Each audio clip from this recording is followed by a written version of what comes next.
ঢাকা কলেজে বিগত ৩২ বছর ধরে যে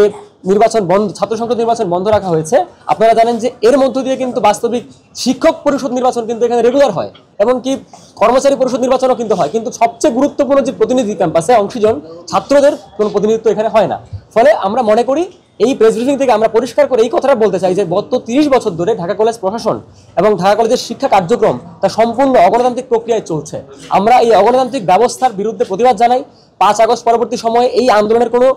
প্রয়োজনই ছিল না একটা গণতান্ত্রিক বাংলাদেশের দিকে যদি বাংলাদেশ হাঁটতো। ফলে এটা খুব দুঃখজনক যে ছাত্রদেরকে এখনো আন্দোলন করতে হচ্ছে, সামান্য ছাত্র সংসদ নির্বাচনের জন্য আমরা কথা বলছি। ফলে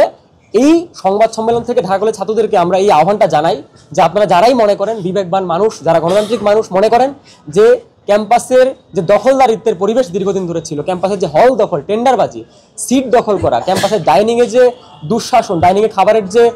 মানহীন অবস্থা, দাম যে বেশি, এবং ক্যাম্পাসে যে পরিবহন সংকট, ছাত্রদের যে বিভিন্নভাবে এই সংকটগুলোকে মোকাবেলা করতে হয়, এই সংকটের সমাধানের পথে কিন্তু ছাত্র সংসদ নির্বাচন একটা গুরুত্বপূর্ণ হাতিয়ার হয়ে দাঁড়াতে পারে আমাদের জন্য। ফলে আমি আবারও এই আকাঙ্ক্ষা ব্যক্ত করছি যে আগামী দিনে ছাত্র সংসদ নির্বাচনের মাধ্যমে ক্যাম্পাসকে সুষ্ঠু গণতান্ত্রিক পরিবেশ তৈরি করার লক্ষ্যে আমরা কাজ করতে চাই। ফলে ঢাকা কলেজের শিক্ষার্থীদেরকে আমরা আবেদন জানাই আগামী ২২ তারিখ এই নির্বাচনের লক্ষ্যে আমরা যে কর্মসূচি এখান থেকে আহ্বান করেছি, যে অবস্থান কর্মসূচি ৫ ঘন্টার, সকাল ১১টা থেকে